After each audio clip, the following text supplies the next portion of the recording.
What's up, everybody? Thanks so much for tuning in to this week's episode of the Agent Evolution Show.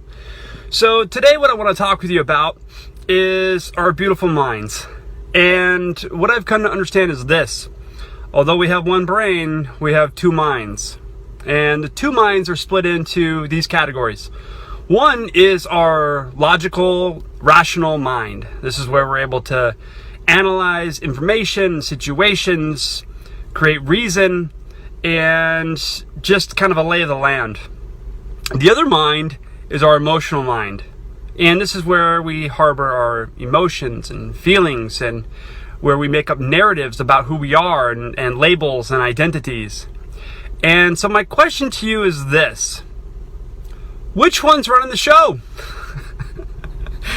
Because what I've come to know through my study and research and then self-reflection is it's the emotional mind. In fact, it's like, we all want to believe like the rational mind, our adult self, is like if we're in a car, the logical mind is at the wheel and the emotional mind is in the passenger seat. However, that's not the case. Like, not at all. The emotional mind's the driver, man. It's really the one in charge. And I don't know if some of you saw my Facebook post from last night, but it was a picture of a glass of scotch and a cigar, because it was one of those days. How could it be one of those days if the logical mind is in charge? Why would I have ever gone to the place I went emotionally? And so my real question is this. Do you reflect on who's in charge? Who's calling the shots? If you go back to like Agent Evolution, Achieve Your Dreams, all these classes and so forth, the Be, Do, Have model, the doing this is the behavior, and it's driven by beliefs. So where those beliefs come from? Where are those narratives created? It's the emotional mind. And so what I'm really working on right now is, first it was using my logical mind to override the emotional mind. Because, for instance, yesterday, I let my emotional mind stay at the wheel and kind of freaked out and drove off the road and went off a cliff. Does that ever happen to you? Am I the only one? And so, I do my ice bath in the morning to override the emotional mind. Emotionally, who wants to get in a bathtub full of ice and freezing cold water, right? It doesn't make any sense. But logically, there's a lot of reasons. And that's why I do it consistently every day, Monday through Friday. So it was my way to the ice bath to use my logical mind to override the emotional mind. Yet here's what I'm discovering. That override is really just resisting the emotional mind. And what you resist persists. So now the next phase of my journey is integrating the rational, logical mind and the emotional mind together.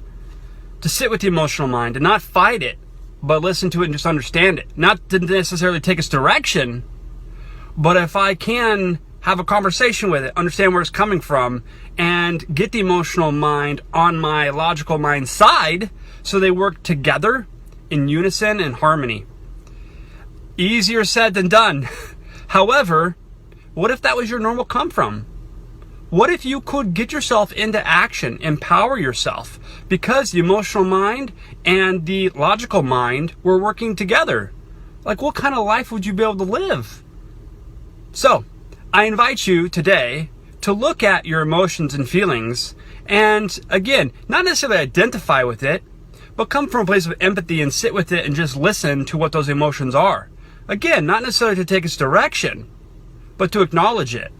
And then to work with it to get into action. So in your real estate business, those uncomfortable activities because of fear, that's the emotional mind taking control. Because the logical mind says, so what if I cold call this person and they hang up on me or say F you or whatever else they do? Don't take it personally, right? That's all logical. But emotionally, most of us are still scared to do certain activities. That's the emotional mind at the wheel. So can you sit with it, empathize with those emotions, and then come to some type of agreement with the logical and emotional mind to get yourself into action? So, I hope that sheds some light to help you get into action today. I hope you found tremendous value in that. And remember, Who you surround yourself with matters. Are you surrounding yourself with people that are integrating themselves to become complete and whole? Or are they fragmented?